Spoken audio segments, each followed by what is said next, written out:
विश्व हिंदू परिषद के अध्यक्ष गोपाल राय ने कहा, भारत के कई राज्यों में छोटे किसानों से जमीन कब्जाने के कई मामले सामने आए हैं।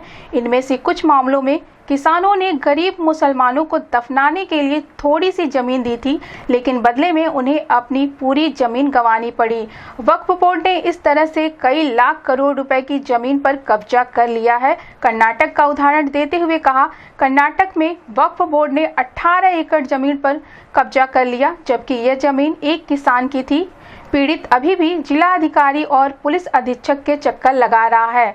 वक्फ बोर्ड में जो सरकारी धन आता है वह बड़े लोगों के हाथों में चला जाता है और गरीब मुसलमानों को कुछ नहीं मिलता। उन्होंने मांग की है कि वक्फ बोर्ड को समाप्त कर दिया जाए और उसकी संपत्ति को बेचकर उससे मिलने वाली राशि को दलितों और गरीब मुसलमानों में बांटा जाए। सरकार वक्फ बोर्ड को खत्म करना चाहती है, लेकिन गठबंधन सरकार होने के कारण इसमें कुछ बाधाएं आ रही हैं। यदि सरकार को पूर्ण बहुमत मिले तो वह वक्फ बोर्ड को खत्म कर सकती है। प्रधानमंत्री मोदी इस बिल को समाप्त करने के लिए प्रयास कर रहे हैं, क्योंकि इससे मुस्लिम समाज को भी कोई लाभ ही नहीं हो रहा है। इस संबंध में गोरखपुर न्यूज से बात करते हुए विश्व हिंदू रक्षा परिषद के अध्यक्ष गोपाल राय ने कहा, आज का प्रेस कॉन्फ्रेंस ये रहा कि मैं यहाँ राष्ट्रीय उपाध्यक्ष पद पर मनोनीत किया, आप लोगों ने देखा।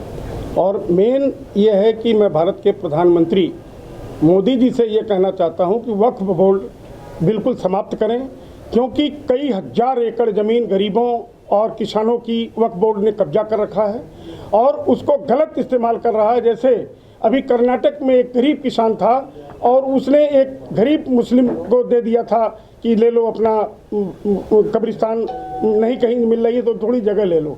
उसमें 18 एकड़ ज़मीन कब्जा कर लिया वक्फ बोर्ड ने।